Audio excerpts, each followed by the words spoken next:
I'm back out here in my humble beginnings of my container garden here.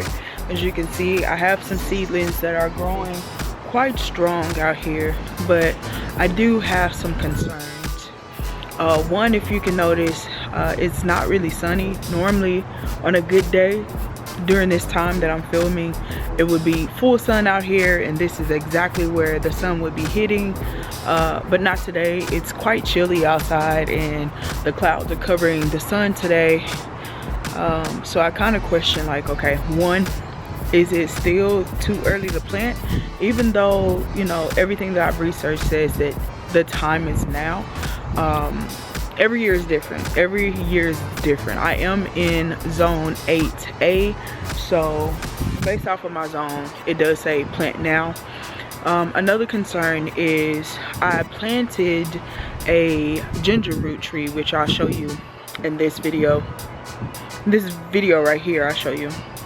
But I planted a ginger in this particular pot right here, and every day that I leave this out overnight, the ginger root has been exposed. So the felines that are around here are definitely pulling up and digging into my plants, and I don't want them peeing in my soil and causing my plants to, you know, defile my plants, if you would, in my soil.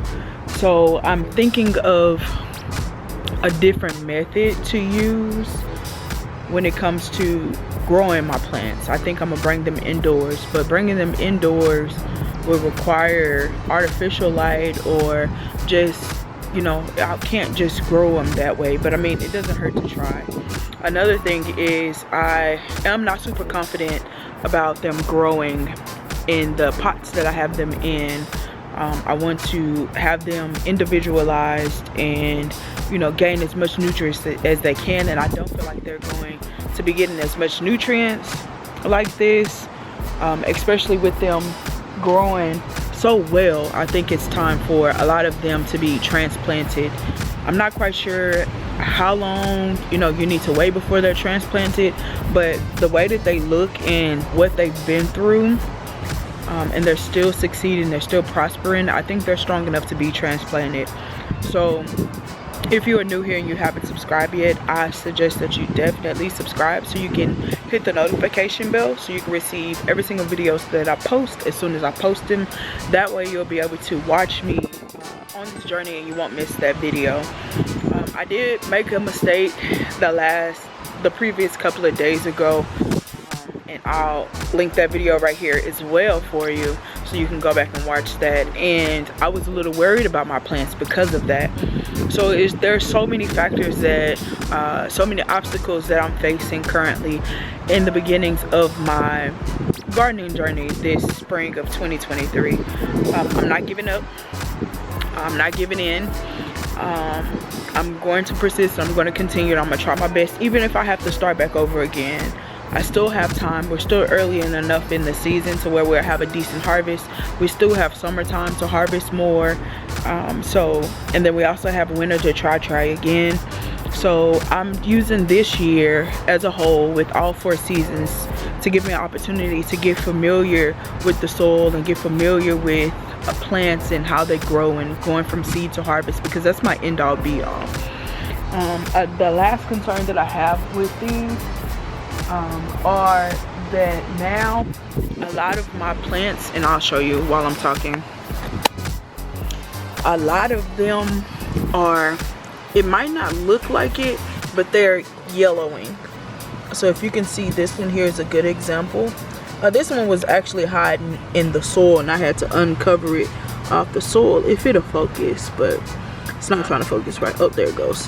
And I just messed it up. But a lot of them are turning yellow, and I have to look up and see what that means when they turn yellow. So they're not deep green like I want them to be. So I need to learn and see exactly what's happening with them, because I don't like that. If you can see it, you can see the yellowing right here. These are my sunflower seeds right here, and they're turning yellow in the inside as well. So I'm a little concerned about that. I feel like my soil might be a little too damp and maybe because I didn't punch enough holes in it, maybe because they're down on the ground and there's no airflow underneath it that's allowing it to dry. There's so many different components that could be the reason why my plants are looking and reacting the way they're reacting. But again, trial and error. I'm not giving up. We're gonna keep going.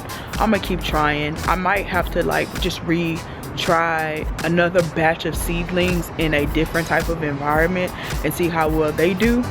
That way I'm not bothering these, because they might prosper, but then they also might die if I, you know, keep moving them around and changing their ecosystem so frequently. So I'm going to give these guys a go. To protect them from the felines, I am bringing them in at nighttime and then bringing them back out in the morning. That way they can still get that full sun that they're used to. But that in itself is a hassle, but you got to do what you got to do. And like I've been saying on my journey, I do have limited resources. I don't have land. I barely even have sun. The place that I'm gardening at is not my own home, so I'm very limited to where, how, when, and what I can do when it comes to my garden. But I'm trying, and I'm going to continue to try. If you guys have any answers or any responses or any wisdom when it comes to the issues that I'm facing at the beginning stages of my gardening, please let me know in the comment box below. I know that there's a lot of wise gardeners out there who have come from humble beginnings like mine, and I'm pretty sure you have experienced at least one of these hiccups that I'm experiencing. But like I said, join me on this journey. I am going to be trying different other methods to growing my garden this year. I have plenty of seeds to play with. I don't believe in holding on to my seeds for very long. I would like to, as I, you know, harvest them, I would like to use them that year. That way I know that they're at their optimum viability. But, and I mean, I'm just small. I'm just one person. So as I grow, I will be harvesting more seeds and more plants that give you more seeds. So that might change later on in my journey. But for right now, little seeds, I'm trying to plant and practice as much as I can with them to get to harvest at the end of summertime. But yeah, I just wanted to come share that with you all, my concerns that I'm having, the thoughts that I'm having, just in case there's someone out there who is gardening or wants to garden or is in the middle of gardening and they want to give up. Don't give up. Don't give in. Keep trying and try again. If you haven't used all your seeds in your starting, replant a whole nother harvest so you can have a backup harvest for the ones that you're planting now, like I'm doing today. I'm not going to uproot these and transplant them and change them. I'm just going to try a different strategy with some new seedlings. So, but until next time, I'm the Timid Gardener, and remember to keep going and keep growing.